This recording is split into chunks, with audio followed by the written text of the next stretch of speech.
I'll go on the record. If you come to my show and give me $100 bill, I'll play whatever you want. That's what I mean. I'll pause my song and do your song. Yeah, 20 is not worth it. 100 is worth it. Oh yeah. All day, you can play whatever you want. They might even get you 2 songs. Welcome to season 9 of the No Dishes podcast, presented by our friends at Gameday Men's Health. They have a wide variety of services. You can find out more at GameDayMen'sHealth.com. I've been seeing them for 5 months, have lost over 50 pounds, but they do so much more than just weight loss. We're so appreciative to them of showing their support for the local restaurant community and highlighting the people that make it go. DJ, spin that track. Hey, say, honey, let's go out to eat. Relieve our culinary duties. With all these restaurants to sweep us off our feet, they're bound to turn us into foodies. No dishes, no dishes, no dishes. We'll have a bottle of wine for lights and have a good time. No dishes, no dishes.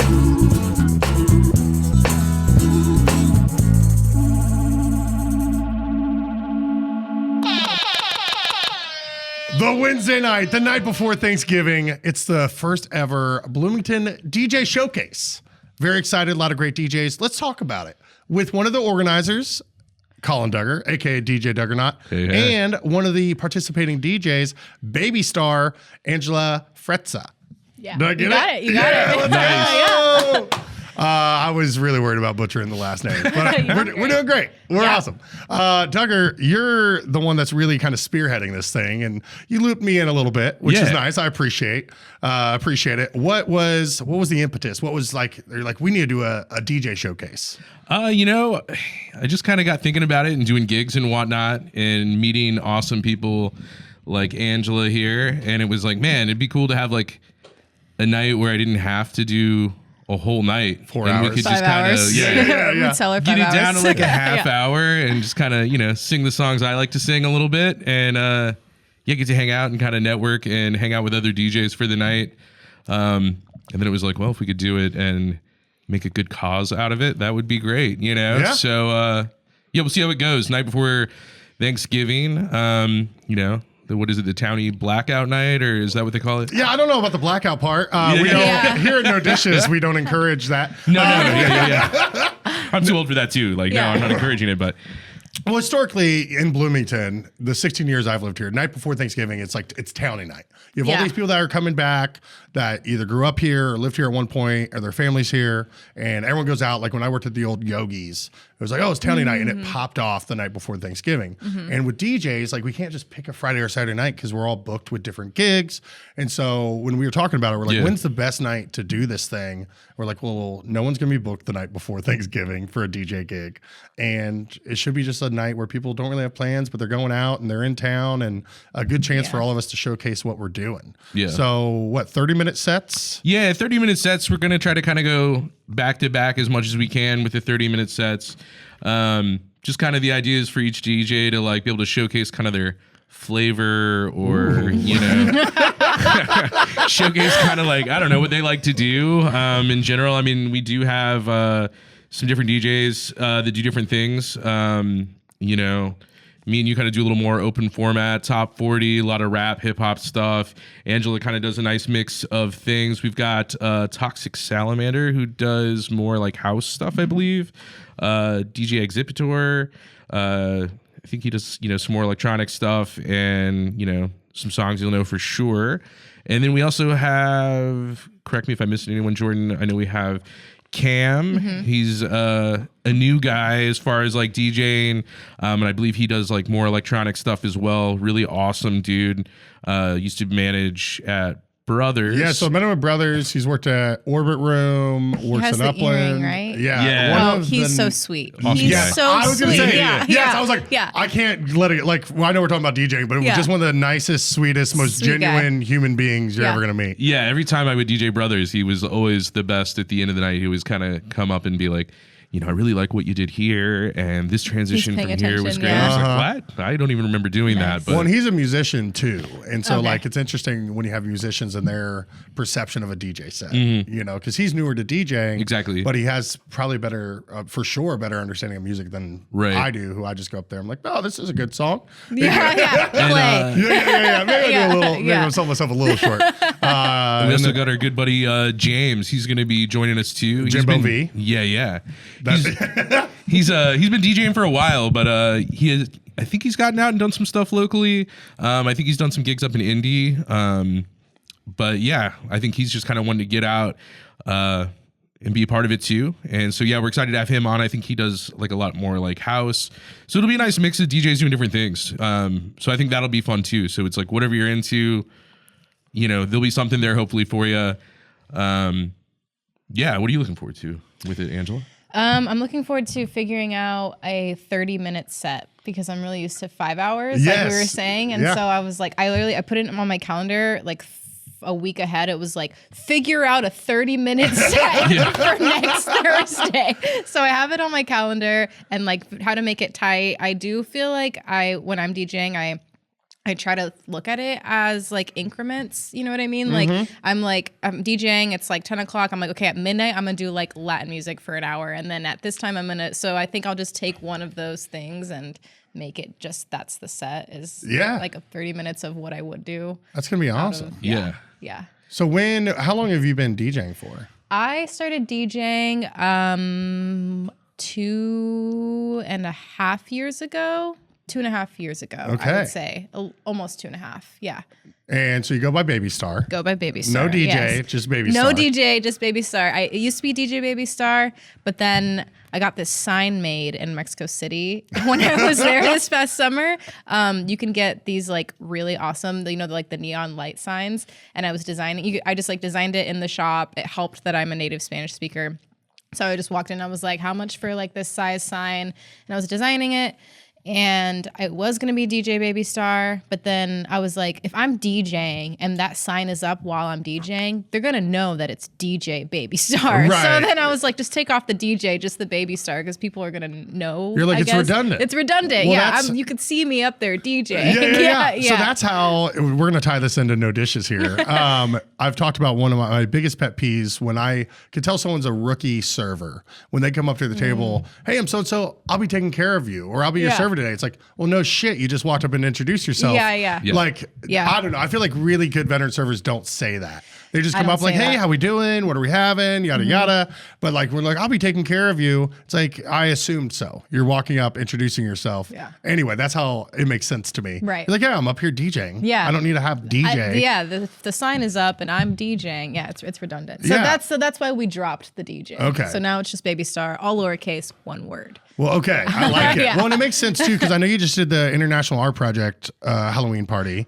Actually, that was canceled. Oh, I was it? going to Oh, do I didn't it. know. Yes, Okay. they got canceled last minute. I think they didn't end up selling enough tickets. Oh, okay. Well, I knew you were booked for it. I was booked for it. Yes. Because I thought of it because we had sent out the email, so we picked out the lineup for the DJ Showcase randomly. We did a video with a random selector, sent it to the DJ. So like, again, we're all established in our own right.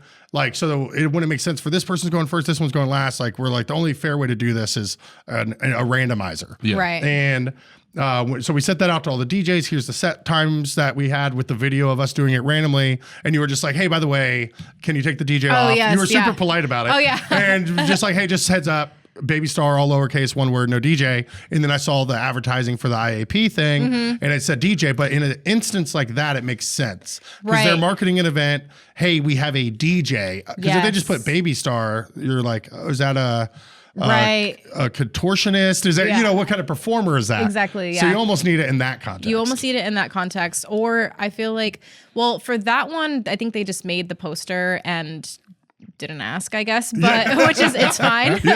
But if I do get a chance, I'm like, oh, make sure it's this because I want the brand to stay like very concise, right? Yeah. Just across, so like I never have to like think about it. I'm like, it's always this, no matter what, it's always this. But where was I going with that? So for that I don't think they really asked. But another thing that people can do is like music by BabyStar or tunes or that's like nice. or like that makes I don't sense. know. like spinning BabyStar all the spinning ones tracks. and twos. Yeah. Yeah, BabyStar will be, keeping the dance floor popping, Right, or I don't yeah, know, yeah. some other context to it. Yeah. So what made it 2.5 years ago where you're like, I want to get into DJing? Honestly, it was my partner, Austin White. He has been DJing for a while in town. He has hosted the New Year's Eve at the Atlas for the past 6 years. Nice. And I took it this year. They asked me to do it this year instead. So anyway, 2 years ago. So 2.5 years ago, Austin, I was just hanging out. It was actually right when we started dating. I was hanging out at his house. He was like, I just got my new DJ controller in the mail. Do you want to come over and like play with it with me? And I was like, sure, I guess. I think that was him like, you want to hang out? Right, And yeah. we were next door neighbors. Well, it's an excuse to invite you He's over. like, Yeah, yeah, yeah, exactly. We were next door neighbors at the time, which is very, very sweet.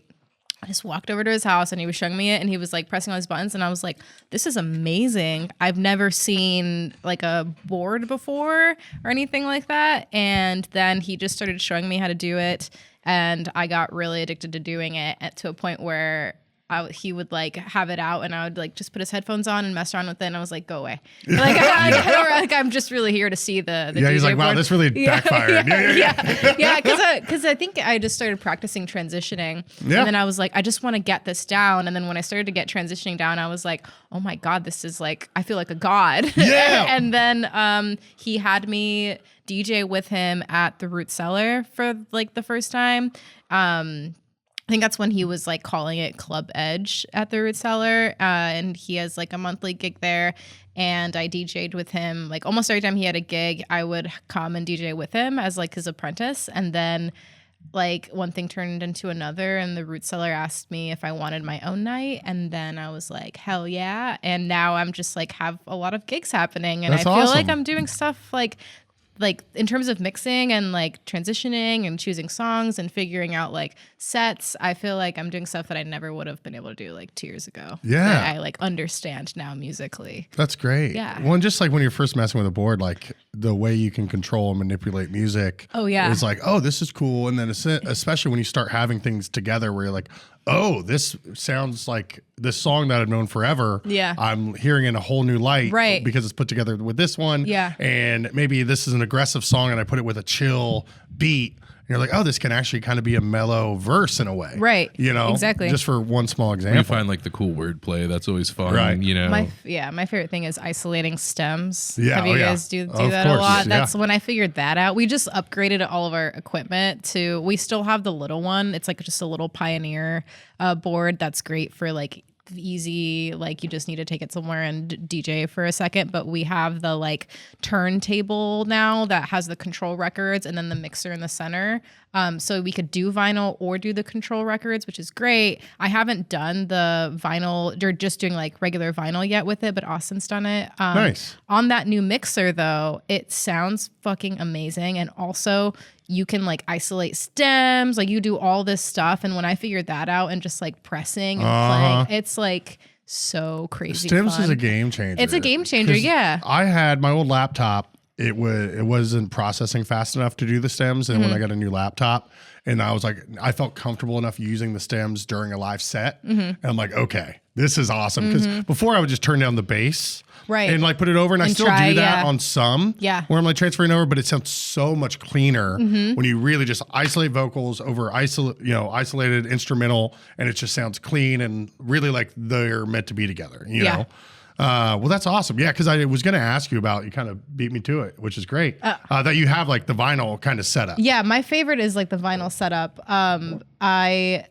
It's not connected to each other though. It's like two different separate turntables and then the mixer in the center. between. It's the DSM, I'm forgetting the DSM. It's a Pioneer DSM I think you have the S9. something. 11, that's what it is. The DJ MS11, sorry. No, yes, that one right there and over to the right, but nope.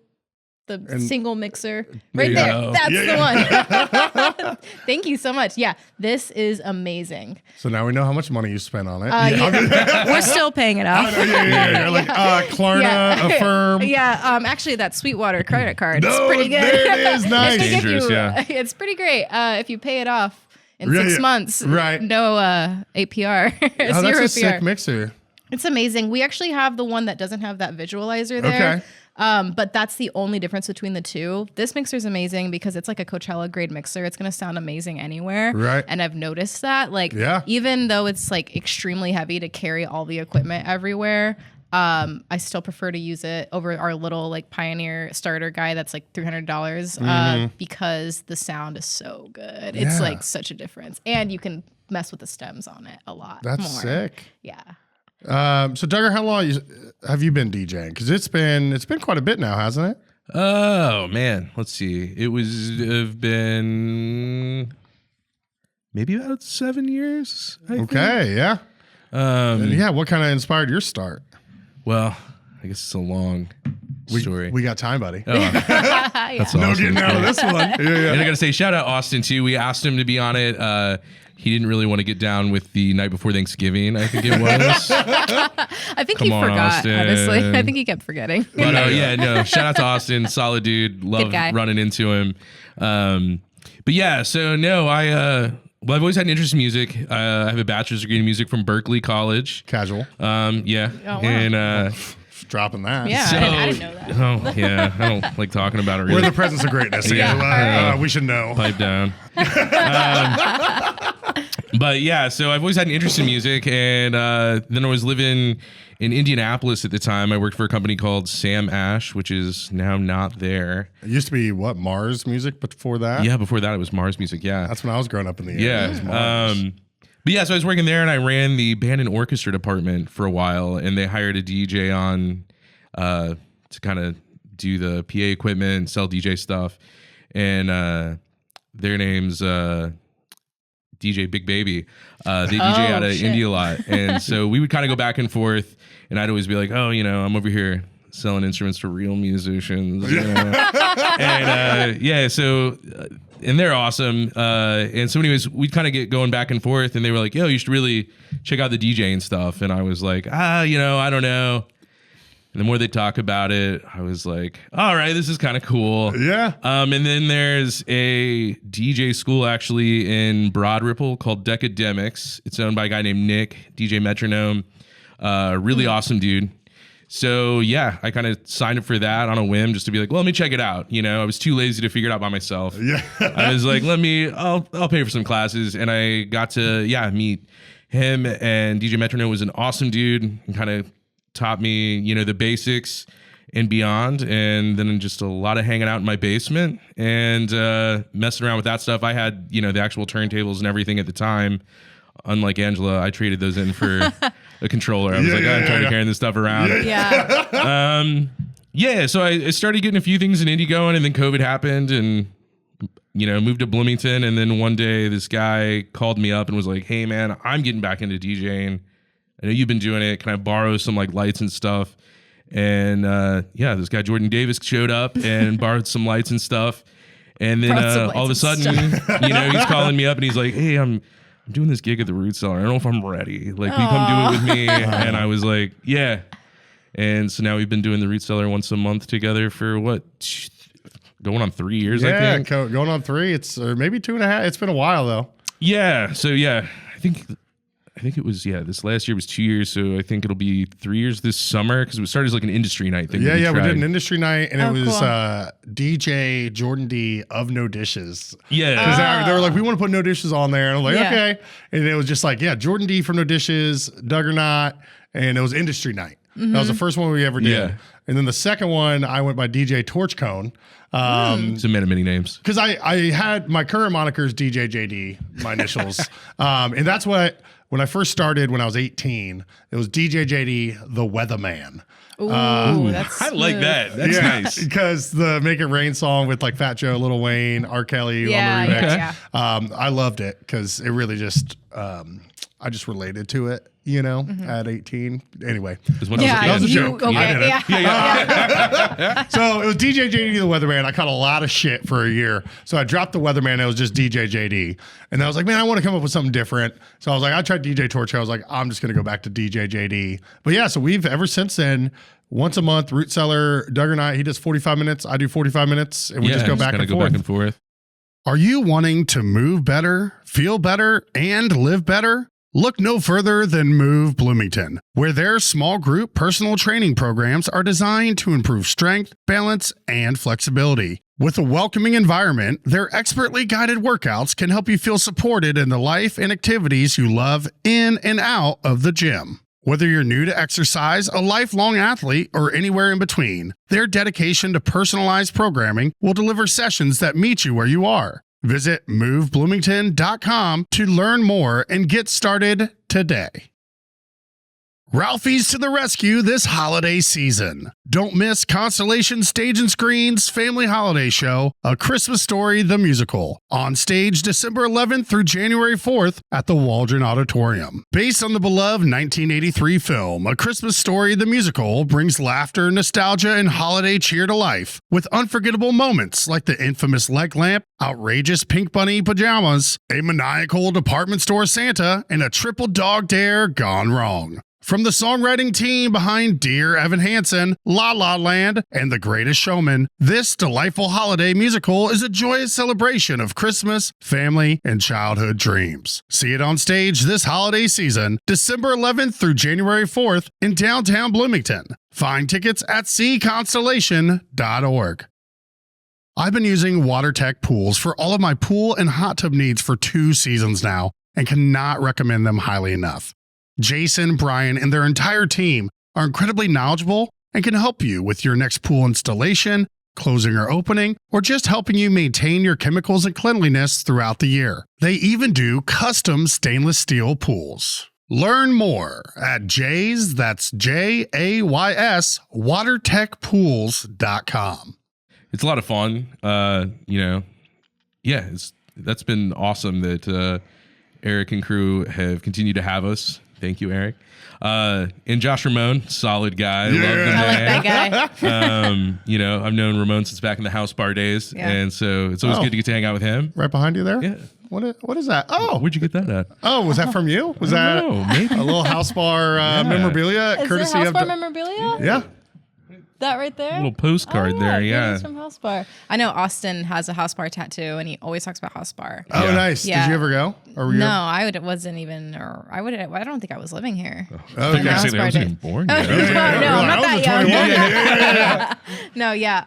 I know Yeah, that. that's where I met Austin, actually. Yeah. Oh, okay, Yeah. nice. If Austin gets drunk Initially. enough, he'll be like, House Bar, I was there. I have the tattoo. I'm like, we know you have the tattoo, Austin. Yeah. Yeah, I've Oh. got a tattoo too. Yeah, I know. Yeah. I've heard. Yeah, that's man, RIP House Bar, man. We've talked about it. We'll do an episode yeah. at some point where we're just gonna relive House Bar days. Yeah. But yeah, I Eric's mean, been super dope, having us there for as long as he had. The root cellar's awesome, and yeah, I don't have enough nice things to say about the root cellar. Yeah, so Yeah, Root Cellar's Exhibitor. great. So at the DJ Showcase, Exhibitor does Root Cellar once a month. You do Root Cellar once a month. Toxic Salamander does Root Cellar once a month. I think the only two are Cam and Jimbo V that don't do it consistently. But yeah, I'm so Sweater Disco does once a month too. Yeah. Well, I was just trying to think of the ones doing the about showcase. that. but Yeah. No, they have so many great DJs. Yeah. Bella and Sweater Eric Disco's were on awesome. the podcast for a Root Cellar episode, which was a lot of fun. But yeah, it's just an eclectic mix of DJs we have here in Bloomington. Yeah. And I feel like the showcase is a good little microcosm of what is available here in town and the talent. And again, it's just all over the place. I'm so excited, like you were talking about, and I've talked to Dugger about this. And so it's at the Blockhouse. I don't think we've mentioned that once. Yeah, it is yeah. at the Blockhouse. It's at the Blockhouse. I should probably say that. And there's gonna be snacks, right? I'm working on the food part. Okay, cool. But yeah, All right. I'm working on trying to Blockhouse, have pizza be part of it. We're working with Upland. We're working with a pizza provider. It's going to be a suggested cover of $10. You don't have to pay it, but all the money, 100%, is going to New Hope for Families. We just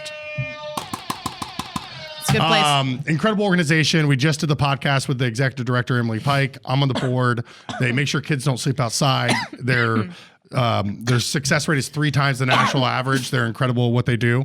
So all the money will be going to New Hope for Families. So night before Thanksgiving, Blockhouse, 7 DJs doing 30-minute sets. We're going to get weird. Like that's what you were saying, like, And I was talking to David, who's also been on the podcast, who owns Blockhouse, talking to Dugger, how I'm just like, I play so many of the same songs all the time when I'm like working a dance floor. I know it's going to hit. Right. And like, I deviate some, but like, I want to make the crowd happy. And I know I've got these songs that are going to make the crowd happy, so I play them. Exactly. But I mean, like, go ahead. Well, you're fine. Well, for the 30-minute set, I'm just excited to put together shit I normally don't get to play. Yeah, that's that true. I like. That's just going to be like fun. Like I normally don't really get to play like Frank Ocean, and I'm going to throw like some Frank Ocean in there, and I don't know. Yeah. So what are you kind of envisioning?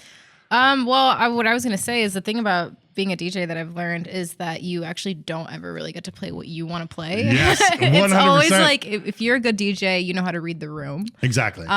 Which I would say I think I'm pretty good at reading the room, but at that there have been a lot of times where I was like, damn, I just like really want to listen to this song, but if I played this right now, it would like kill everything. Right. Save it for the last 45 and just get everybody out of just there. do whatever That's what I you do. want. It's Yeah. so much Closing fun. time. The Yeah, last we're gonna- hour is the best. The I'm last going to sing hour the is songs pretty I good. like to sing now, and everyone's going to be upset. But no, it's good. Or if you are DJing somewhere that's not like a dance spot or like a place like Root Cellar or Backdoor. Like I just DJ'd Friendly Beast's 8th, I think, anniversary party, birthday That'd be party. cool, yeah. And that was chill because it was like a totally different crowd. I wasn't trying to like get people really hyped and like dancing. It was just like groovy the whole time. So I got to like slow down and just play like groovy, like fine, chill songs, not like let's get people wasted. Yes. So that like we make money. Yeah, exactly. Yeah. Totally different vibe. Yeah. And I'm sure that was just like so much fun to have that different outlet for creative expression of which songs you're getting to play. Well, that was one of my favorite gigs, was doing the tap there for a while, you know, because you're kind of awkwardly up above everyone there, above the bar, you know, but like, just setting a vibe sometimes a lot more fun than having to worry about, you know, the dance floor and getting people going, drinks you sold. know? Yeah. Right. It's kind of a whole different mindset really, but I like doing that stuff. That's nice. Yeah, it's a nice little change of pace. So where, I know, Doug, you do Backdoor and Root Cellar mainly? Mainly, I was doing Brothers quite a bit. Yeah. Especially this summer. So hopefully we'll get back in Brothers here before it's too long.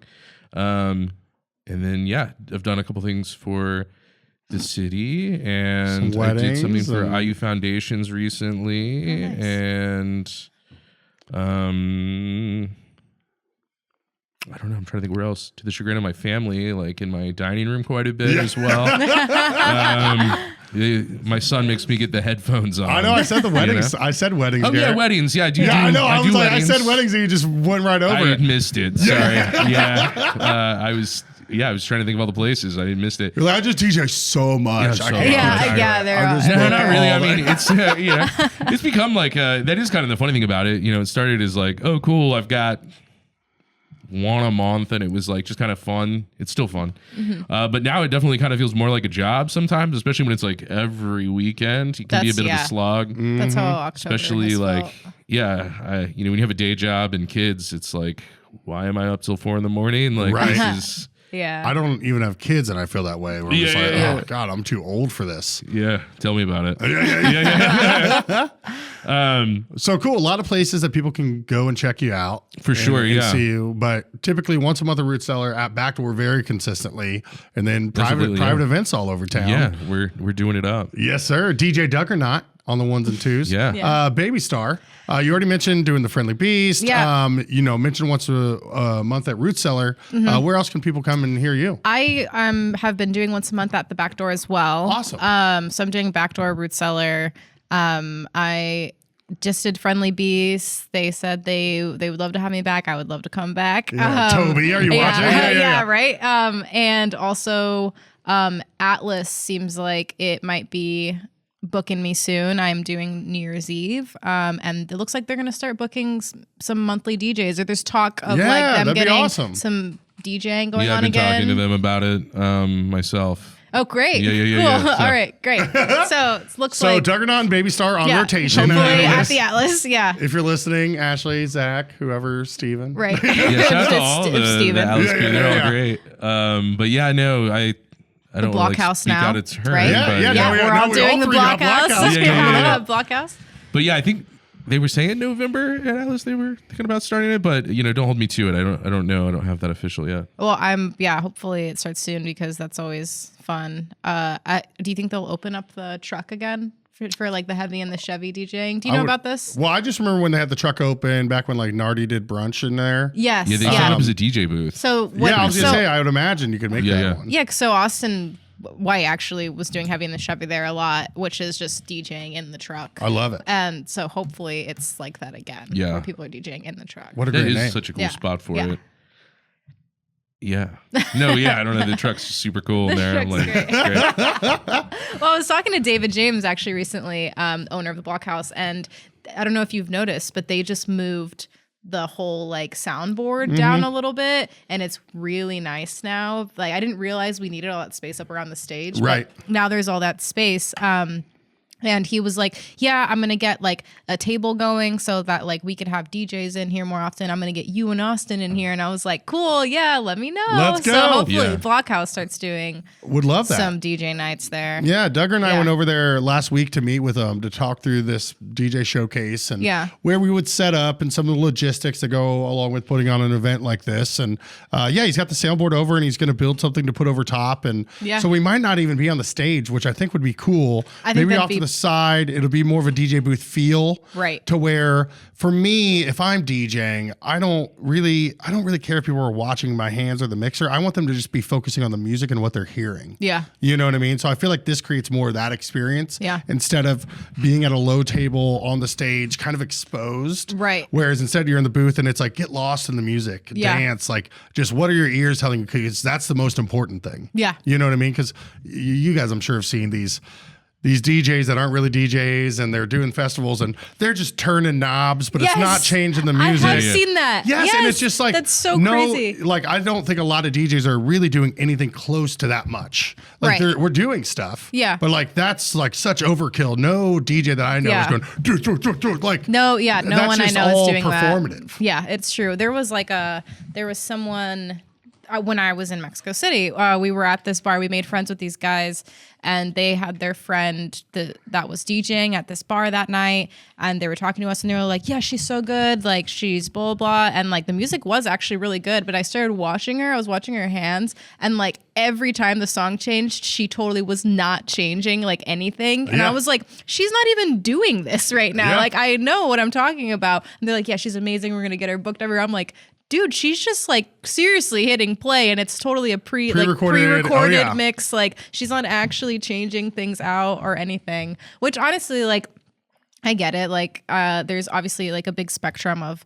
how people like to approach DJing, but don't pretend like you're doing a lot of stuff. And when like people who know what they're seeing will watch your hands and know you're not doing anything. Poser. Yeah. Yeah, I always like to not even like I'll have a general playlist I work off of. Yeah. But I like to, again, you read the room. And it's just like when you're waiting tables, you read the table. Yeah. Some tables want to be talked to a lot. Some want to be left alone. Mm-hmm. There's a lot of correlation between being a good DJ and a good server. Yeah. Trying to keep the no dish to tie in here. Yeah, Yeah, that makes yeah, sense. I was a server for 10 years and I just Served started. many tables. Yeah, so you Yeah, got three so DJs here that I have know all how to worked a serve. ton in the restaurant Yeah, industry, so yeah. we get it. But yeah, I mean, that's your ability to read a crowd. I've said it because I've DJed for 17 years, but I Mm-hmm. would put money down that both of you are better technical DJ. And I haven't even say, but I don't do a whole lot. But the skill in my experience is reading a room. Mm-hmm. And getting to know what songs work with different audiences, and there's so much to be said for that. Yeah.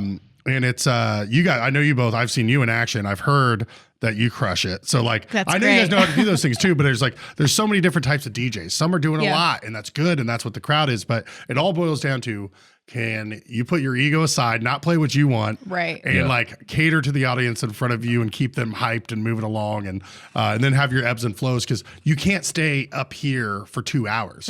You have to give the crowd a break. You got to be like, okay, we're gonna mellow out for a little bit. We're gonna chill. Okay, recharge the batteries. We're good. Okay, let's get back after it. Yeah. Well, I mean, the thing too is like, I mean, you can do all the cool transitions and scratch or whatever, but if your song people don't want to hear the sucks. songs, Yes, it's exactly. like Yeah. you're not any good, Yeah. you know. So You got to have that good foundation. you gotta have get a good foundation. Well, you know, I have people specifically. This happens to be more at the Root Cellar, where like that gig starts at 10 p.m. So it's empty. You guys know it's empty when you start at the Root Cellar until like 11:30 midnight. People start trickling in. But I've always had people come up to me at like 10:30 and be like, play this song, play this, or like they're like, I want to get it hype in here, and I'm like, absolutely not. It's slow, and I'm not gonna blow all my good songs at the beginning. I have 5 hours left of this, and they're like, they don't understand that. Or like last weekend we did, I don't know, was Homecoming last weekend?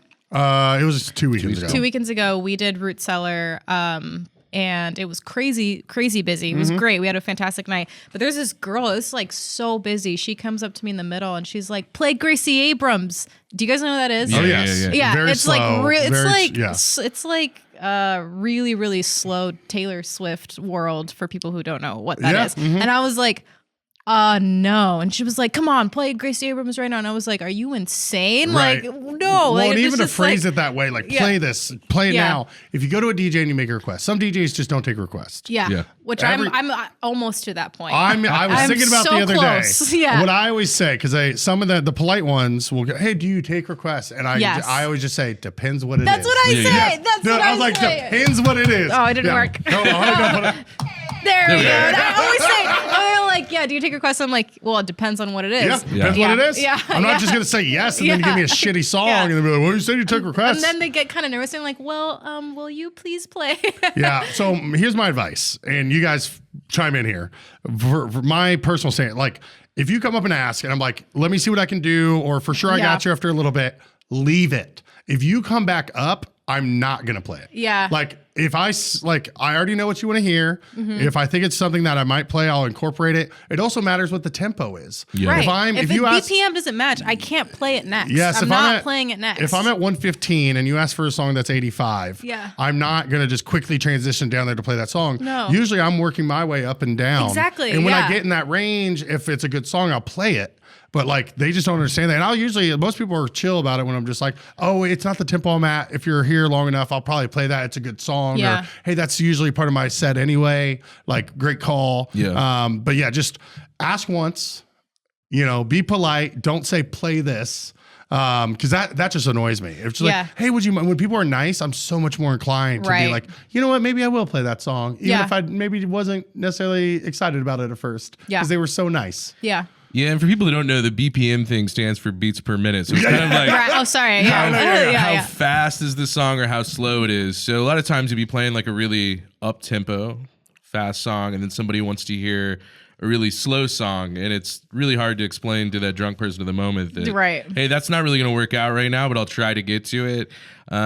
Although I will say, I like a good request every once in a while, because I've definitely found myself just absolutely eating shit for an hour, and nobody's vibing. Yeah. And it's like, man, what am I going to do? And then that one person will come bail you out with a really sick request, and you're like, oh, thank God. Yeah. Or it turns you on to something that I've never even heard of, but I'll take it for a ride. Yeah. Let's check it out. DJ's like stand up. Yeah, exactly. Like you are going to eat shit sometimes. Yeah. Like no matter how good of a DJ you are, no matter how good you are reading a room, sometimes you're going to eat shit, and you just have to like take it on the chin. Yeah. But yeah, just like you, like, so Root Cellar is a very open-minded crowd, which is awesome. You could play a lot of stuff and like they vibe. Brothers is not as open-minded. They want what they want. And so like I can't. Can be rough sometimes. But me being a 35-year-old, I do like some of the requests, because then I find out about, when I hear it enough times, or I'm like, oh, this is a good song and the crowd likes it. Like that's how I find good new music that these 21, 22-year-olds I want to know what they're listening to, because I need to know for my other gigs. Yeah. Exactly. So I do appreciate requests, but sometimes they're just so far off. I do like, I like requests. What I like to say is, like if someone's like, I want this one song by Rihanna, I'll be like, I don't know if I can play that song, but I will play Rihanna. How about that? Yeah, and they're like, okay. And I'm like, all right, cool. Yes. And so that's a good one. But sometimes, yes, it's always it depends on what it is. This is the reason why I don't have a tip jar, because I feel like if I have a tip jar out and they tip me and they're like, request a song, then they feel like I have to play that song, and I kind of feel like I have to play that song. So I'm like, no tip jar. Yeah. I've I don't know how you guys feel had no about intention tip of jars. playing that song. Oh, really? Yeah. I mean, it will come up and they're like bothering me. They start looking through their wallet and they'll throw you a $5 and they're like, hey, I want to hear I don't know, whatever.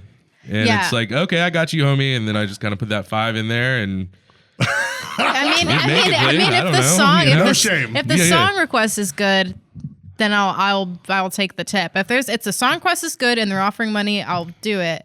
But if it's a shitty song, I can't just like take the money and do it. 'Cause No it's amount gonna of, kill no amount of everything. money Yeah. short of like $100 bill is worth killing the vibe. No, 'cause like it's like- $20 isn't yeah. worth screwing up the vibe that you've worked to Yeah. cultivate. You know what I mean? Like Yeah. it just kills the dance floor. I'll go on Yeah. the record. If you come to my show and give me $100 bill, I'll play I'll play whatever you want. Exactly. That's what Or I mean. I'll pause my song and do your song. Yeah, 20 is not Yeah. worth it. 100 is worth it. Oh yeah. all day, you can Yeah. play whatever you want. That might even get you 2 songs. Maybe we can raise it, you know. Fuck Yeah, it. yeah, Yeah. yeah. Like, give me another one. Yeah. Yeah, I'll ask you for a Right. second request. I've also done this, which is like maybe me feeling a little too confident, but people have come up and requested a song, and they're like, "Oh, me and my friends all want to hear," and I'm thinking like, "Well, they're buying drinks." I'm always like, well, "How many friends you got with you?" Yeah. and they're like, "Well, there's like 6 of us," and I'm like, 6 people buying drinks. All right, cool. Yeah, I'll do your song. Oh, there you yeah, go. Nice. yeah. It's like, well, how much business you bringing in? Yeah. Well, Yeah. I had one at Brothers this past weekend where they wanted like Hank Williams Jr. and it was pretty. Really? I know. And I'm All about right. it. And like there wasn't really anyone dancing yet, and so I'm just like, okay. Cool, Yeah. I'll play Family Tradition. Don't Yeah. care. But you guys need to come to the dance floor. Right. Like, I'm not going to play it when you're over around the corner and everyone's like, why is this guy playing? Like, I want people to at least see why I'm playing it. Right. Because you're out there vibing. And That's they can- true. You know The what I mean? optics of it So, all. yeah, that's why I'm just like, yeah, Yeah. if you guys come out here, I'll play it for you. Yeah. But That's I've the never. other thing though that kills me though is we playing like, I don't know, you know, whether it be like R&B or some hip hop or whatever, and everybody's chilling, having a good time, and then that one person that just can't read the room, and yeah, they're like, I want to hear a country song, and it's like, Yeah. that's not what we're doing here. Yeah. Yeah. Yeah. So I ended up getting, it was the most country I've ever played any DJ set, but especially Brothers. Because normally I just do Country Girl Shake It For Me and that's it. Mm-hmm. Or maybe I got this body like a back road remix. But Both absolute I ended up bangers, getting yeah. into like Fishing in the Dark and like. Really? Yeah. And people were vibing. And then so I get back to my normal stuff. And then it had kind of cleared out a little bit. And they came back. It was a girl's birthday. They're like, we want more country. And then so I go into like a second little country segment. Yeah. And 3 people within 10 minutes, can you play anything but country? Yeah. Really? I was just like, all right. I was like, I'll get back to Oh your my God. regularly Yeah. scheduled programming. Yes, yeah. But I've never done a tip jar. I typically don't take the money where I'm just like, I don't need it. Like we get paid pretty good money to DJ. Yeah. So that's, I'm like, I either want to play your song or I don't. Yeah, I but don't, I it is don't a service. If somebody wants to tip you, it's like, I know. Oh, I'm yeah, I just like, appreciate it. I don't want to Thank you. feel like maybe it's because I did serve and bartend for so long Yeah. that I felt like I was relying on what they wanted to get, where I'm just like, this is my way. Maybe I've never really thought about this, but we're doing a little therapy sesh here. Okay. Of like Okay. taking back control. We're Yeah. like, I don't need your money. I'm going to do. Well, yeah, where like what- you're not going to control me with your tip. Yes. That's why I don't have a tip jar, which just goes back to what I'm Yes, saying. Like exactly. you can't, yeah. I'm going to play what I want to play. Yeah. And if you have a good request, then I'm just going to play it. And Yeah. your $2, your $5 doesn't affect that. Yeah. Although it I doesn't. I'll still take it though. I Yeah. know. I Well, will you got take it beers to pay sometimes, for when but- you're DJing. I know. Yeah. That's funny. Well, I want to get a little bit about both of your backgrounds because I know you both have worked in restaurants, and I know a lot about Duggers, but we'll get to yours. Angela, you've alluded to some of it, but yeah, tell us kind of your background, where you grew up, how you kind of ended up here today.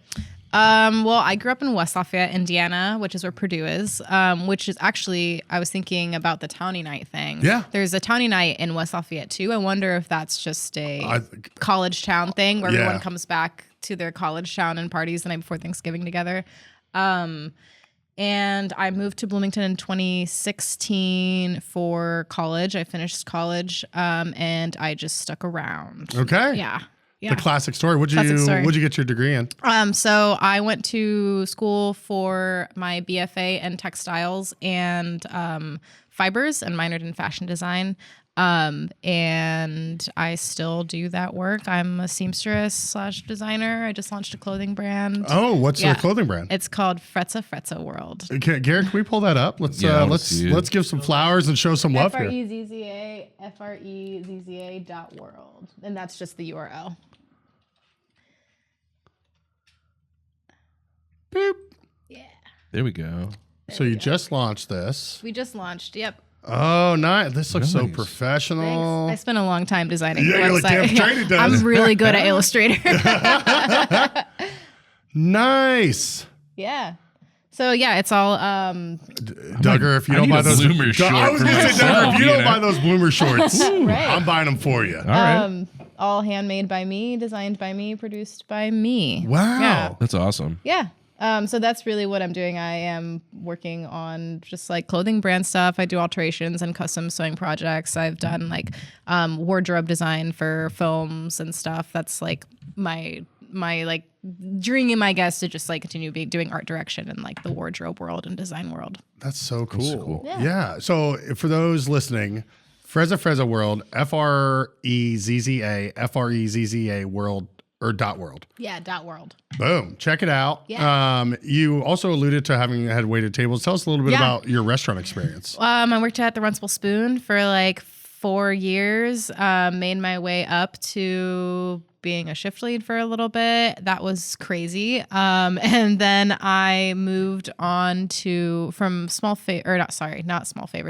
Spoon. I moved on to Cardinal Spirits. I was the front of house manager there for a second. Okay. And then from there, I moved on to Small Favors, and I served there until the boat sank, which was like, I was like, I'll go down with the ship. It was the best place ever to work. It was my favorite restaurant that might have ever existed in Bloomington. It was the best, like, crew. It was the best kitchen, the best owner. Like, it was just everything about it. Like, if it was still open, I would probably still be there. Have you gone to Magdalena yet? I have, yeah. It's so good. It's Where's great. that? I've never yeah. heard of it. It's in Fountain Square. So Nick Dietrich, the owner of Small Favors, opened it up in Fountain Square in Indy. It's very Small Favors-esque. Oh, Yes, Fountain it's Square, very, okay. yes. Yeah, Like yeah. if you miss Small Favors, go to Magdalena and Indy. It's Yeah. incredible. We did the seafood tower. And it Yes, was just yeah. like, oh my God, it's like Sazerac cured salmon and salmon's just like great. Did you Did you get the whitefish salad? Yes, with and he makes the best mignonette I've ever had in my fucking life. Yeah. Nice. It's great. But yeah, so Nick came on the podcast before we added video when it was just audio only, way back in the day. And I've mentioned this several times. I've never felt more out of my depths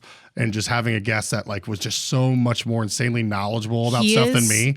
So knowledgeable. His knowledge is insane. I mean, he's opened a place in London. He's had places in New Orleans that are Yep. James Beard Award winners. Exactly, yeah. Insane. Is that where I maybe first met you? Was at Small Favors? Yeah, Okay. yeah.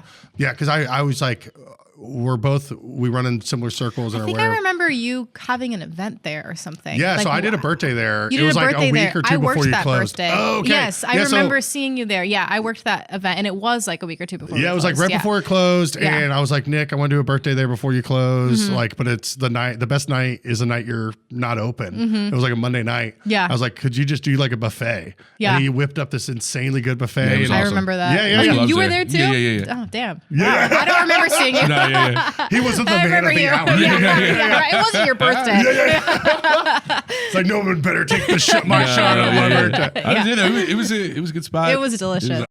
Bloom Magazine and No Dishes share a love for local food, local people, and stories that bring them together. Bloom, your city, your stories, your magazine. Season 9 of the No Dishes podcast is presented by our friends at Gameday Men's Health. I've been seeing them for the past 5 months and have lost over 50 pounds using tirzepatide. But they do so much more than just weight loss. Whether you're suffering from fatigue, loss of motivation, poor sleep, or other wellness concerns, Gameday Men's Health can help. Check out GameDayMen'sHealth.com today to schedule your free testosterone test and consultation to get yourself back in the game. Better business, better community. For over a century, the Greater Bloomington Chamber of Commerce has been a cornerstone of business growth and community development. They are dedicated to helping local businesses thrive.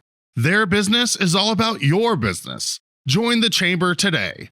Call 812-336-6381 or visit chamberbloomington.org to learn more. Okay, well, Yeah. cool. Yeah, because I've Yeah. never been able to piece together. I'm like, where do we know each other from? So that makes so much more sense. Those Small Favors, because I love that place so much. Yeah. It was so good. was Well, great. cool. Well, thanks for sharing a little bit of your story with us. Yeah. Dugger, I know you and I were talking about this the other day. Oh, you where? got a list. Where have I not been? Yeah. My God. Well, my humble beginnings in the Bloomington restaurant scene But started. born and raised in Bloomington. Oh yeah, born and raised here. Yeah, there you go. Let's throw that in there. Yeah, so I grew up here, and my first taste of, food service. I worked at the North Walnut McDonald's all through high school. I did have a short break where I worked at a Hungry Howie's Pizza Buffet in Florida for a while. So I lived in Florida for a minute, and then I came back and continued to work at McDonald's until I Those went to golden college. arches, loved baby. it. You know? They paid me in fries. That was great. Yeah, we got yeah. a fair share of fries. Yeah. And it was, you know, I don't know if you guys worked in fast food at all ever. Never fast food, no. It's kind of one of those awesome things where it's like delightful because you just like, I know you think about going to like Taco Bell or somewhere and you're like, man, if I could just get my hands back there and create my own thing. Oh, You know yeah. what So I mean? tell me about your sickest, like in a good way, like your favorite, like McDonald's off menu creation you made when you worked there. Oh, yeah. So I feel like I made it up, but I feel like I've heard about it after, so it must not be that original. But I used to like to take a double cheeseburger, only mayonnaise, and split it in half and throw a fillet of fish in there with the tartar sauce. Yeah. Oh, Little surf mixed and turf. Surf and turf. Yeah, Yes, exactly. Yeah. So that one was good. After that, I worked mostly retail while I was in college and stuff. But then when I moved back to Bloomington, I did a short stint with the Village Deli, flipping pancakes in the morning. And then my mom owned a restaurant called Soups On that I worked at for a long time. R.I.P. Soups On. Yeah. was that? On Rogers, just south of Kirkwood. Yeah, it was in that house That there white right next to the house? gas station. The house that it has the like Victorian looking one. Yeah. No, you're It's thinking in across between- the street. Oh. The one that it doesn't look like it's in real good shape right now. Kind of next to where Rhett Skateboard was. Yeah. Yeah, Yeah, so- yeah. Kind of like in between the gas station and Rhett there. Oh, okay. Sandwich in between there. Cool. Yeah, he's pulling it up. But yeah, that was awesome. I was actually going to bring you a Soups On cookbook because I told my mom, I was like, Mom, I need a cookbook to take to Jordan. But I Like didn't he get loves it. to cook. Yeah, well, you know, we can. Do you? I think we can add it No, to. That's why the podcast is called No Dishes because I Yeah. hate doing dishes I so see. much. Oh, okay. But I think the we can best add part it to about the going out to eat, accoutrement no back dishes. here, There you you go. know, it'd be like another throwback. No, I would like. Well, we Yeah. can still put it on the Yeah. set. You've already contributed the house bar thing. Yeah, I'm gonna have this whole thing. Have you contributed anything else? I feel like you've given us other stuff. We I had don't to know. sign the wall before we started today. So that's Dugger exciting. decided he was going to be the first person to sign what we Got call the to. Wall of Fame Got to. on my side. Yeah. So he is Oh, the yeah. first. There it Everyone is. else is over on there. But yeah, so I worked at Soups On with my mom forever. That's it. Yeah, that one right there. So give me some Mo, the old food cart. He went in there for a while after. Soups Yeah, On. after. Oh, he was I don't think oper- I've ever noticed that house Yeah. until Yeah. right now. Yeah. It used to be the soup spot back in the day. And I mean, we could talk, God, about Soups On for hours, but it was a great spot. My mom opened up kind of on a whim. She did that for a long time and just kind of moved on to other things and sold the business. But no, it was a great spot. She actually still gets people that reach out to her via the Soups On Facebook page asking if she has cookbooks. She was telling me just the other day, someone was like asking for one.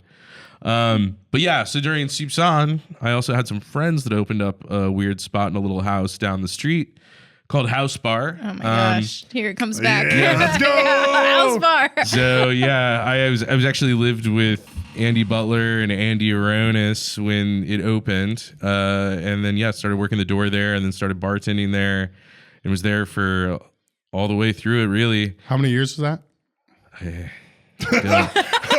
You shook a little bit. I know. It was just the PTSD. Yeah. He just went back to Nam when we said that. Oh, God. yeah. But no, yeah, I can't. Yeah, I don't remember how many years it was. It was like 4th of July 2016 that it closed. 2014. Oh yeah, so that's 2014? like a month Yeah. before I Somewhere moved around here. there. Yeah. Yeah. Anywho, the stories you've heard, they're true. They're all true. What was but- the craziest thing you ever saw? I don't know if we. I heard a Yeah. crazy story about House Bar. I don't know if it's that crazy, but you go first. I mean, I can't really think of anything that crazy that I would talk about. I guess. Oh, I mean, yeah. No, well, that's what I mean. It's like Yeah. I'm sure anything that qualifies for that, you're like maybe not the right medium. To, I mean, I think mine is PG-13. Before it sounds too wild, I mean, most nights were really humble and chill. But yeah, I mean, there were definitely some wild nights there, and it was a lot of fun. And I, made a lot of like really long-lasting friends through that. I still, run into people. House like Austin, Yeah. it's Yeah. yeah. House bar, woo. But yeah, if you want to catch a vibe on that, there's a really great video on YouTube of the last night that we were open. Check it out. Big Z, shout out, he's on there. Yeah, so that was awesome. After House Bar, I worked at Upland for a while. I worked at Scenic View off and on with Sadie, shout out. Where else did I work? Max's Place. Shout out Trav. I worked at the One on the square. I worked at the one on the square and the one that was in the smoke shop there across from Taco Bell. Oh, I worked okay, at both of those. That's so cool that that Portnoy stopped by and checked out the pizza. You can see our recently. no dishes sticker on the door Yeah, when he in the review. that was so that's cool. And then lived in Chicago. I worked at a barbecue spot part time. I don't remember what that place was called. Like I told you had a list, didn't Wow, I? that's a I big know. list. I know, you just Yeah. like And then I worked for Upland and Carmel when I moved to Indy. When I came back for a while before I worked at Sam Ash, and then we tied it into the DJ thing. Oh, lost that. There we go.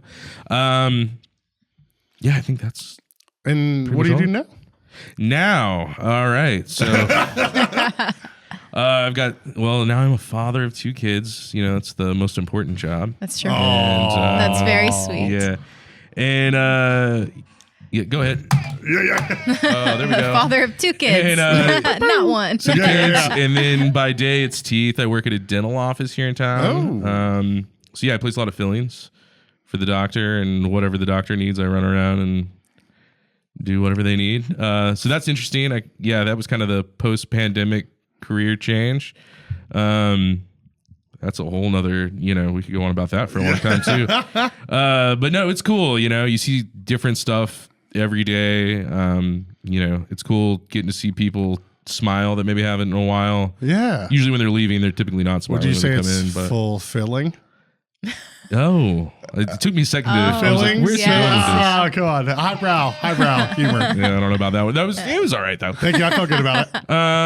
So I do that, and then I also, me and my wife own and operate an Airbnb in town, and and then DJing on the weekends and nights. You're a I busy stay man. Yeah. Yeah. You're a busy man, Dugger. You're think a so. busy man. For those that haven't picked up on already, we've mentioned Dugger probably more than anybody on this podcast. Yeah, he's it's- come up over a lot of the episodes where I'm like, oh, my buddy Dugger. Yeah. Long time listener, first time caller, and Yeah, we're very excited to have him on the podcast finally, so people Finally. can put a face to the name. it's You always became funny worthy. listening to the podcast, and it's like, oh snap! I this- said my name. Like that's me. Somebody likes me. Cool. It's been fun listening to the podcast. Congrats on the podcast and its success, Thanks, by buddy. the way. You work more than I do, though. Let's be real. You Taste have the kids, Bloomington, buddy. chocolate. I get way more peaceful alone time. Yeah, but it's not like I'm a single mom. I get a wife that, and shout out to the single moms out there. Yeah. You guys Shout don't get out. enough credit. Yeah. So being a dad's, God, it's a lot of work. It costs a lot. So the DJ gigs help. So if you have a wedding or an event, you need a DJ. I have kids. Yeah. Help me out. We can't compete with that. No. Yeah. Yeah. We're like, well, you can hire us too, Yeah, but yeah. we Yeah. don't have kids. Yeah. Yeah, no, it's good. You guys will get there one day. Yeah, I need to get a new cover Yeah. for my hot tub. Hire me. Yeah. Yeah. I'm saving up for a car next year. So Yeah. So you got plenty of options here to donate to DJs locally, help them out. Yeah. Well, so to tie this all into the DJ showcase, because that was a perfect segue, I feel like. The suggested cover, the DJs are all doing this out of the goodness of their heart. None of the DJs are getting paid. It is totally volunteer. All the money's going to New Hope.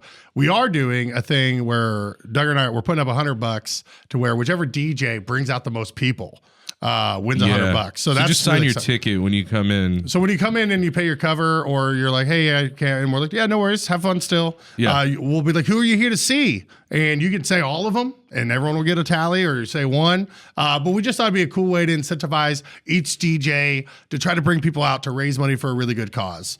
Yeah. So I just wanted to get that in there while we were thinking about it. Yeah, and shout out to New Hope. I mean, I think it's a really good, thing to throw some money at, especially around Thanksgiving, leading up to the holidays. Right. I was telling Jordan, it was convenient. This morning on my way to work, I was like, oh no, it's Tuesday. I got that no dishes drop. Let me check it out. New Hope. And I was Yeah. like, great, awesome. This is perfect. Yeah. So and getting to listen to that this morning on the way in, is like, okay, yeah, this is going to be a good fundraiser for a really awesome organization here in town helping people out. So I'm excited for that. Yeah, who can't get behind trying to make sure kids don't have to sleep outside? Because like they're not, whatever situation their family might be in is no fault of their own. And like these kids deserve a safe place to sleep. And New Hope is incredibly good at what they do. They're very efficient at it.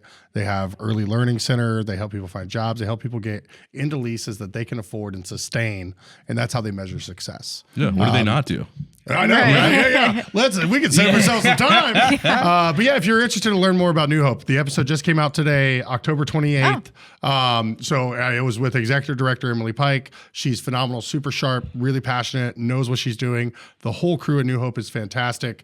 Very fortunate again to be asked to join the board this year. Has been very illuminating to get to see the ins and outs of how they operate and all the amazing work. Yeah, you just don't understand how much that they do. There's so many other organizations in our community doing stuff behind the scenes that we don't really know and get to appreciate, which is why it's fun to do the podcast where we can highlight those things. So if you're interested about what the DJ Showcase is raising money for, check out New Hope for Families. And then you have all these, do you guys want to shout out your socials for people that want to check out BabyStar and DJ Duggernaut?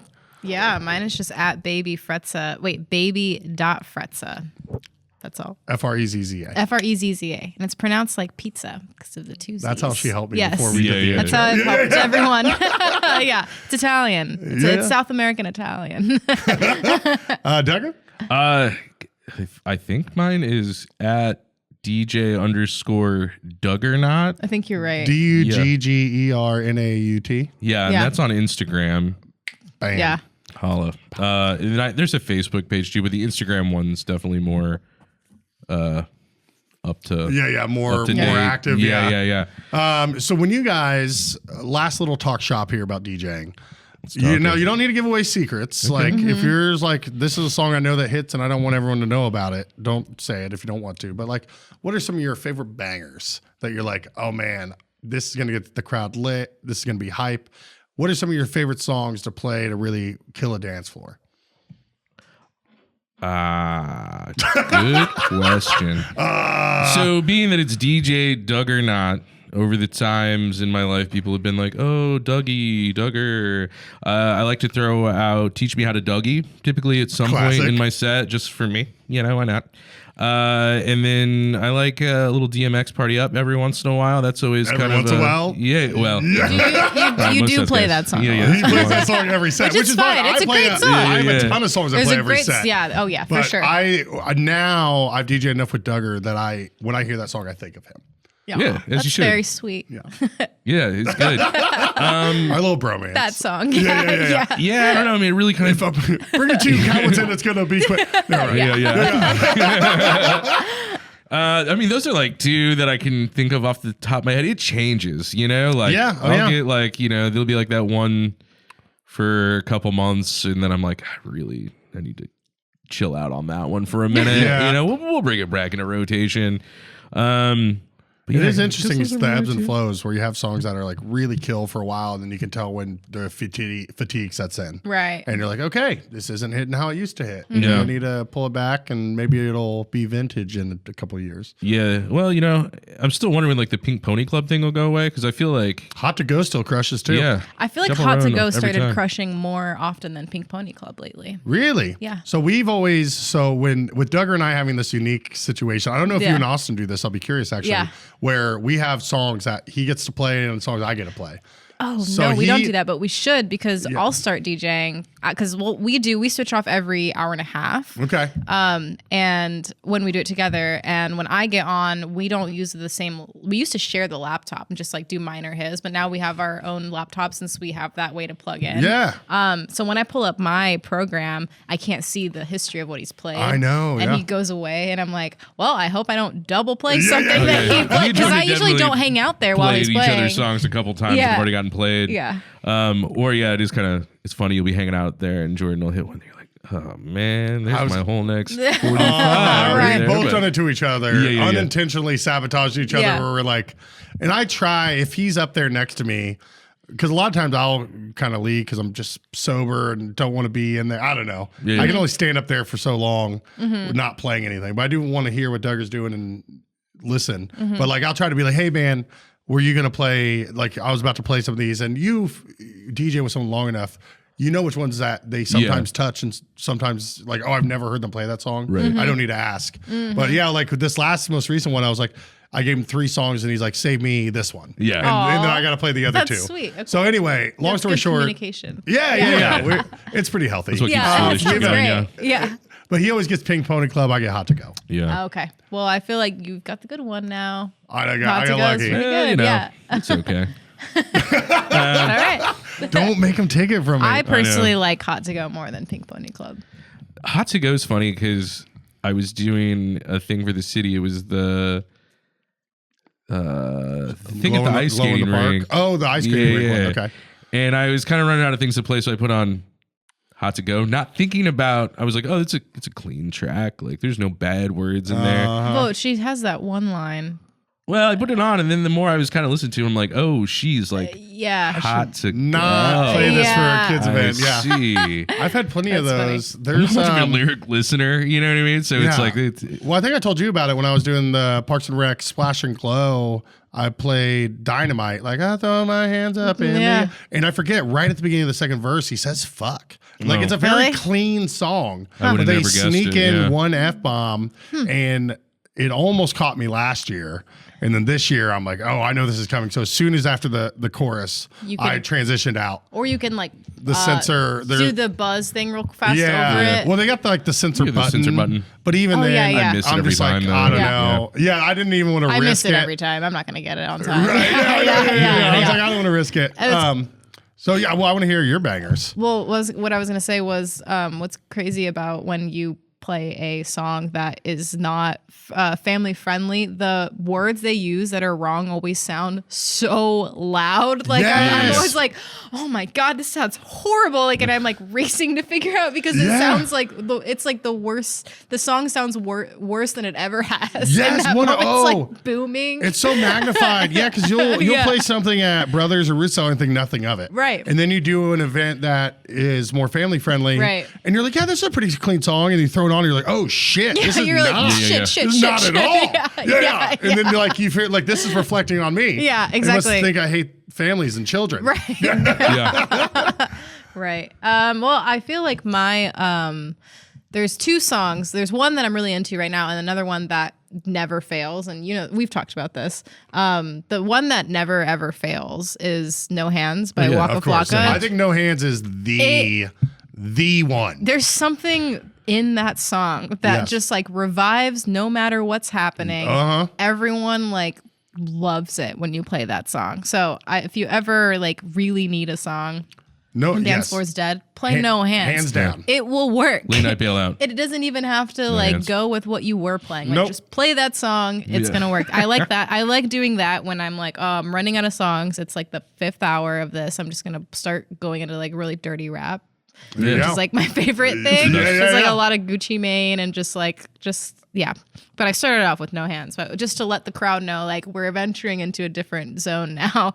My other song that I'm really into right now is this mix of These Words by Natasha Bedingfield. Nice. Okay, It is banger. such a good mix. Like I listen to it in the car and I'm like, oh my God, I can't wait to play this for people.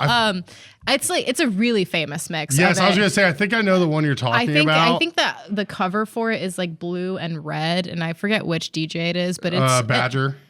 yes, Yeah, it's yeah, red. Yeah, Yes, But because I've heard that and it is sick. it is so good. So like, I limit myself to one Natasha Bedingfield song per set, and I Uh-huh. do Unwritten. well, yeah, Unwritten's great, yeah, yeah. but if you want to keep it dancey and you're doing dance stuff. And okay, so you're playing a bunch of dance stuff. People don't really know the song. That's a great one to throw in because people know that song, but it's still dancey. Right. So it brings them back, and then from there you can start building into like just bangers again, you Uh-huh. know, that people know. I love this. But yeah, that's a great Can't Natasha go wrong with little Bedingfield mix. Bedingfield. no, yeah. not at She's all. a queen. Oh Yeah. yeah, she's great. I'm so excited to hear you DJ, and I need to come. I just don't go out anymore since I quit Yeah. drinking. But Yeah. like that's the only reason I haven't heard you DJ yet. But I've heard from a lot of people, and I'm like, I just need to. We've talked about it, how I need to get out and listen to these other DJs more, just so I know what other people are kind of doing. And I'm And Yeah. like, Jordan, let's I don't go out and listen to some other DJs. I'm in the hot tub. Going to bed. Yeah. I'm the one with kids, homie. Like, we need to, let's go out. You come to my sets a lot. I feel like you always show up. Well, you and Austin, though, I will like kind of be like, yo, I'll make a special trip Yeah, out, you know, yeah. because, you know, I wanna you come guys are cool. support. Yeah, Yeah. I want to come support. That's very You guys support sweet. me. I want to support you. good Yeah. friend, bad friend. Yeah, Yeah. yeah. Well, you said it, not me. But no, yeah. Yeah, wow, Garrett. Yeah, like, we got Garrett him like, laughing. Garrett likes that one a little too Another much. person back Thank you, there. Garrett. All right, so last thing I'd like to dive into. This is where we talk about our favorite stuff. Where are your favorite places to eat? Yes. Oh, great. Okay. I've been stewing on this because I knew, you asked me to come on, and I was like, man, So do I want to go with the old classics that everybody goes with, or am I going to try to be off the beat? Well, on the note of Dugger being just a good friend and supporting, he listens to every episode of the podcast. So Not he every, knows. Well, I'm trying to give you some credit, buddy. Oh, sorry.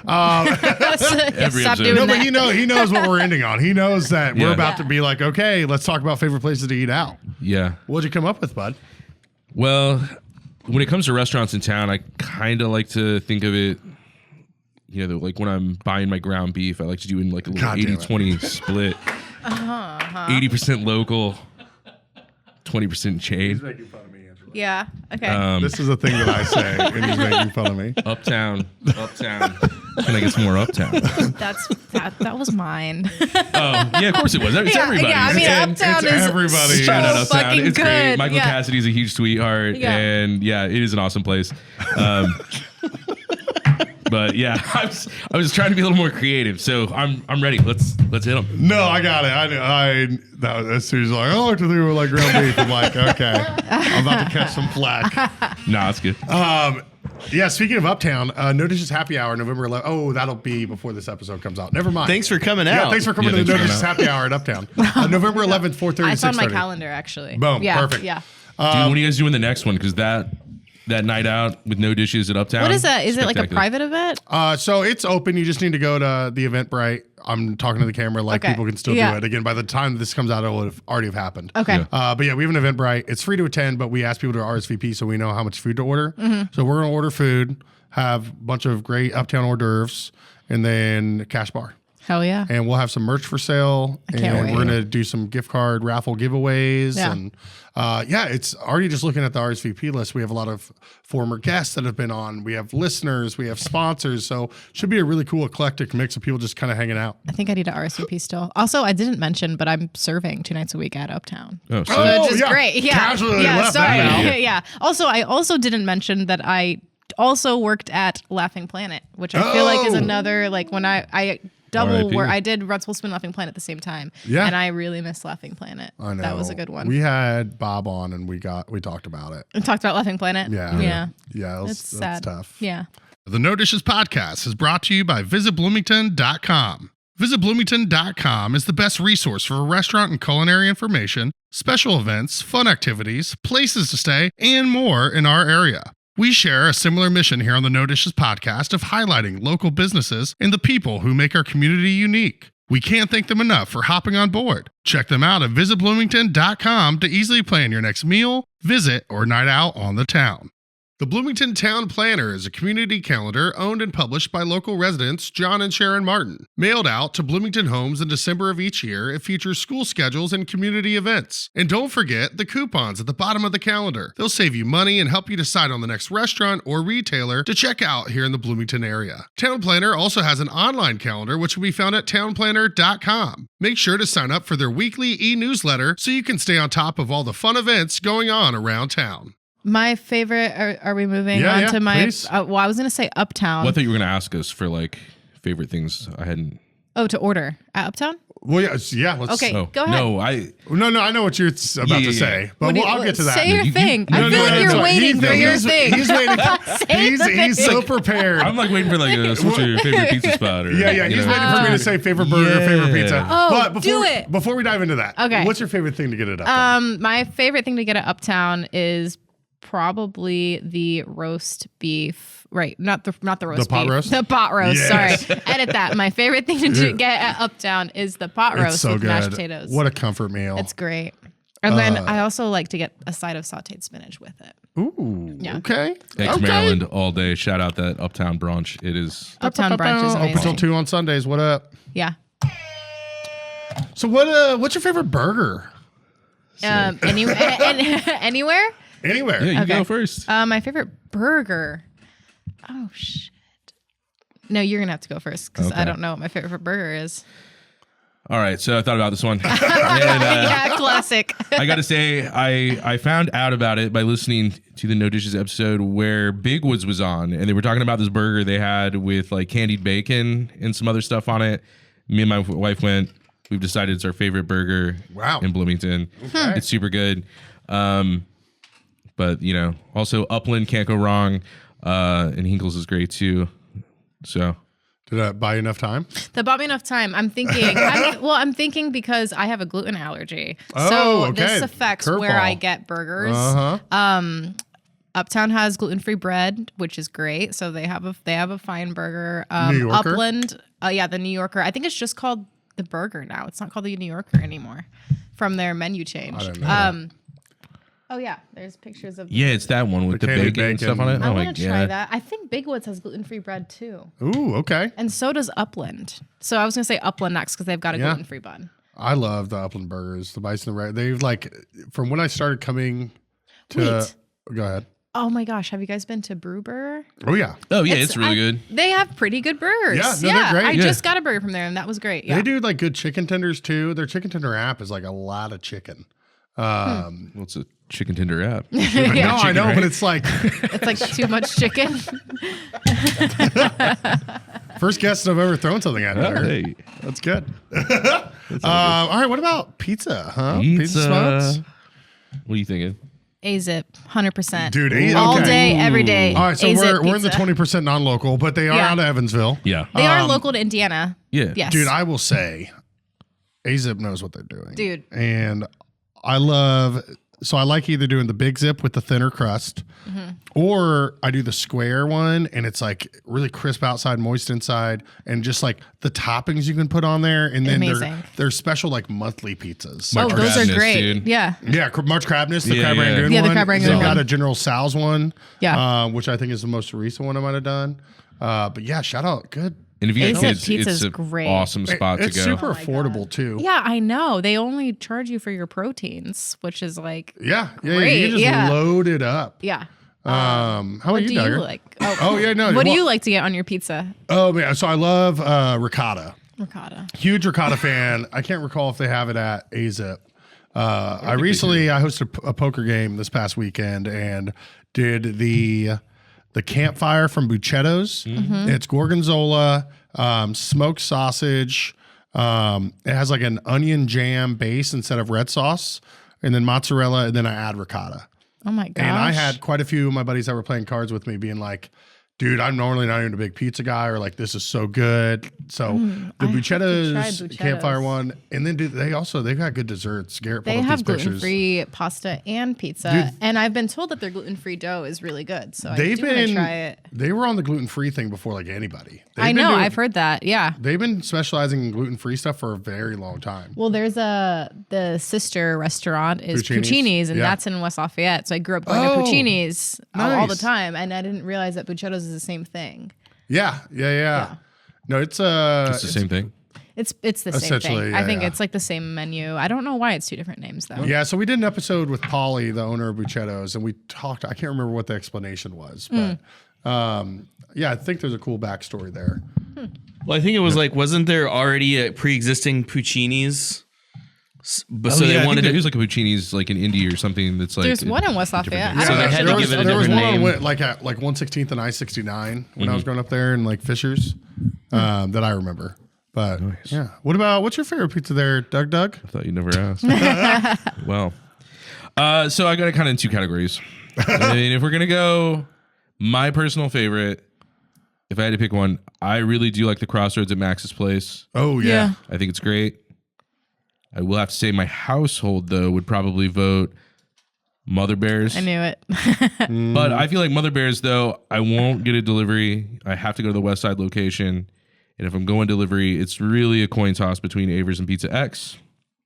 It is a coin toss. They're not the same though, but it just kind of depends on what mood you're in. No, of course, yeah. So why have I heard so many people say that going to the West Side Mother Bears is the best? It's just a vibe. Should I go to the West Side Mother Apparently. Bears? Because everyone's like, oh, you got to go dine in at the West Side Mother Yeah, Bears. no, it is a Absolutely. vibe because Yeah. it used to be a Smoky Bones barbecue, and they did a really good job with the interior and the layout, and then Mother Bears kind of made it their own. own thing, yeah. But it would I definitely think it had good bones. And best birthday deal in town, really, you get your age as a percentage discount on your meal. But I think there are some exclusions, which kind of burned me. I think Really? the last time. Yeah, I think I tried to get wings or something, and it was like, no, it's just on the pizza or something. Mother bears don't hold that against me. I could be wrong, and I don't want to give the wrong information. but nice. Yeah, it's dope. Maybe I'll see what Austin's up to tonight and be like, you want to go to the West Side Mother Bears? Hey, babe. yeah. I got some ideas. He's like, Yeah. oh. Yeah. Yeah, dude. The last time I dined in there, and I've dined in there a handful of times, and it's just like their sauce always just tastes so fresh to me. Yeah. Just like fresh, vibrant, bright. Oh, yeah. Yeah, dude. And they have parking, which the other one doesn't have. That's true. I Right, mean, the yeah. other one's a nightmare and scary to like try to park at. Yeah. Honestly. Yeah, Yeah. it's tight. Yeah. All right. Any other places that you guys enjoy? I feel like I know your favorite watering holes. I feel like we've already shown a lot of love to Atlas and Root Bishop. Cellar and Backdoor and yeah. Bishop, I would say, is my favorite. Yeah, we haven't talked about Bishop I'm a yet. regular at Bishop. Fortunately, Yeah, I always catch you in unfortunately, Austin on my I'm walk always over to the sitting Root Cellar. You guys outside are the outside. I'm Bishop. like, hey, what's yeah. up? Yeah, I do like Atlas a lot. Blockhouse, Backdoor. Mm-hmm. Yeah, They're all good. they're all good. Brunch spots? What are we thinking? Let's do it. What do you think? Oh, for me? Yeah, what's your favorite brunch Oh spot? man, I did Vivencia this morning.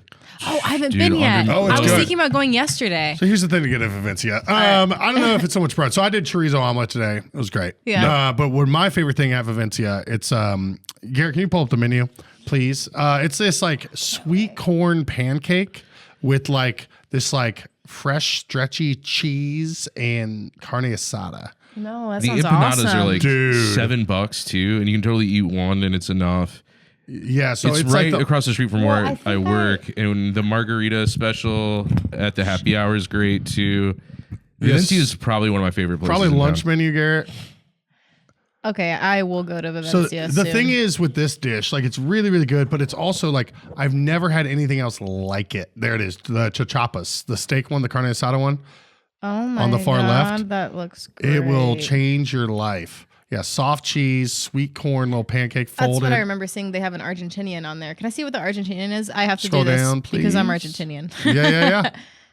What do we got on there? Carne asada, grilled chorizo, avocado, and white rice. I wonder what makes it Argentinian. Probably just the carne asada. If you guys don't know us about Argentinians, we love grilled steak. Well, I did know that. That's yeah. like That's our, like the our only thing I knew and about chimichurri. it. Yeah, we're like the inventors of chimichurri and grilled steak. So I don't know. I thought that maybe it would have chimichurri on it or something. Yeah, that's interesting. No, Vivencia is awesome. I'm glad that you brought that up because that was one I was like thinking about. I was like, I've heard their gotta shout out horchata is Vivencia. great It's too. great. Did I hear that wrong? Do they have horchata? I'd the coffee imagine. drinks Yeah. are really I good. did a nice s'mores latte today, casual. Oh my gosh, I gotta go there. Yeah, no, it's great. And it's good vibe, good just decorations, ambiance. The food's always been good. But yeah, I had a breakfast meeting. Shout out Tony over at B97 Hoosier Country. Talking about Nice. Yeah. Nice. Yeah, and then obviously the Uptown Brunch is phenomenal. Love Runcible Spoon. Man, the brunch that I really missed that was really good. I don't know, they might still be doing it, but I know from my last visit there that it's not the is the old Feast brunch. Back when Okay. Eric Bueno was still at Feast, Yeah. dude, the brunch they did. I've heard Oh my amazing. god! Well, I thought Feast was closed. So it's still like so. I don't know how much. I try not to drag anyone on this podcast. Yeah. Yeah. But I went in there. There's been a lot of things that have happened, change of ownership, some things that I don't think have been great from my perspective. There Yeah. might be another perspective I don't have. Yeah. And I was leaving Food Truck Friday a few weeks back, and I was like, I'm just going to pop in there, get a quick coffee and a pastry. It was just, the pastry was wrapped. It was days old. It was rock hard. Ugh. The iced coffee drink was super watered down. Oh, Very- no. It was just a very poor experience. Yeah. So not saying it's that way all the time. That was my most recent experience there. Feast used to be my favorite restaurant in town, if not one Feast of is the top great. three. Yeah, the tamales were And, great. Yeah, I don't know. I hope it rebounds at some point. Yeah. I hope so. I hope so. So it didn't mean to turn your brunch question into a Debbie Downer. How about you guys, huh?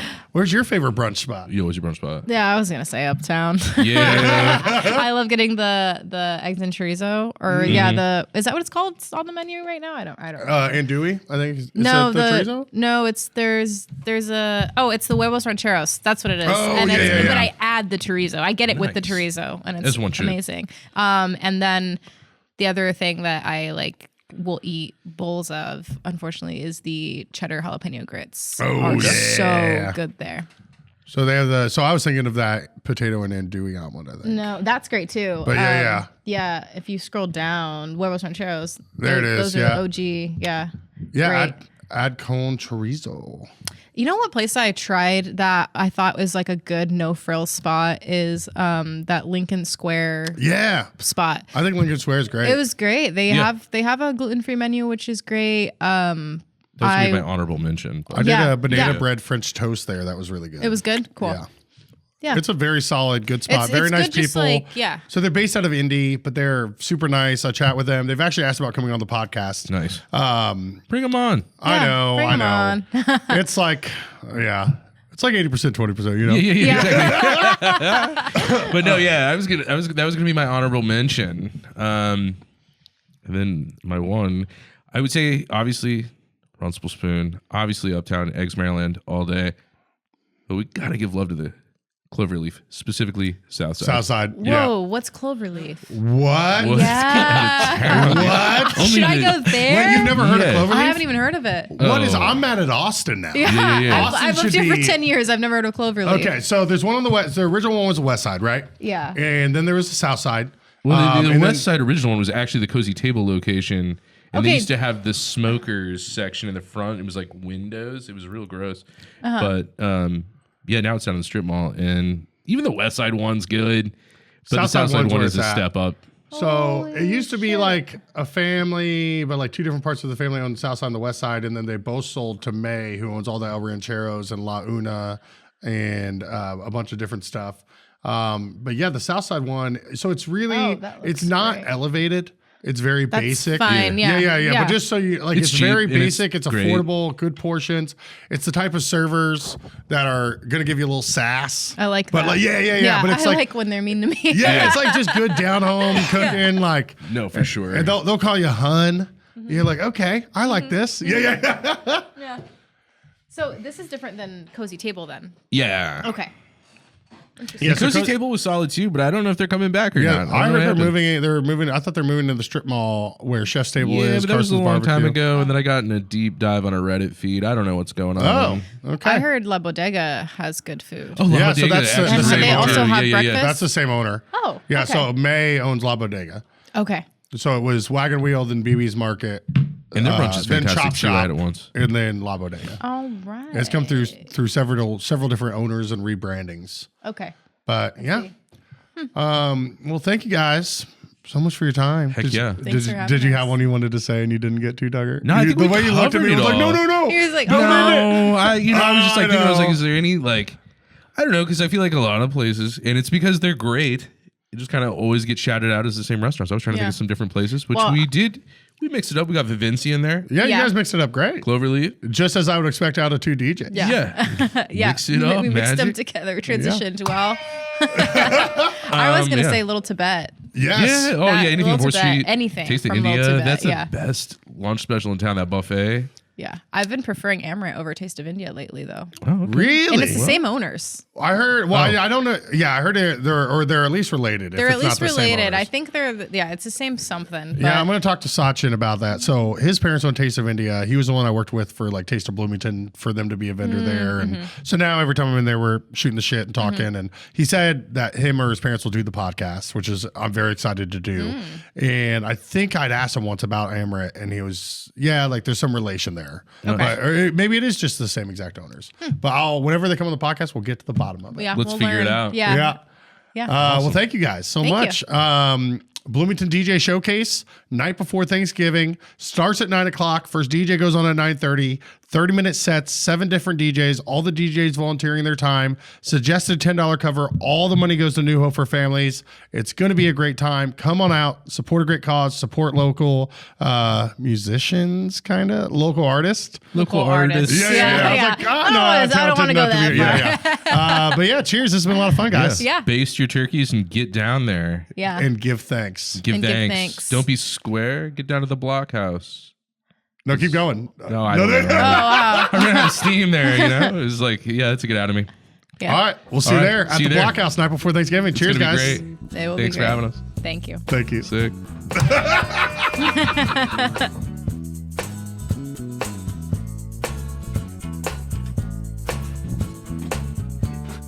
You're still here. You made it, champ. I'm proud of you. Thanks to Gameday Men's Health, all of our other sponsors, and to G Baby Garrett with Green Hat Media. See you next time. This episode of the No Dishes podcast was recorded, edited, and produced by Garrett Portinga of Green Hat Media in beautiful downtown Bloomington, Indiana. No dishes.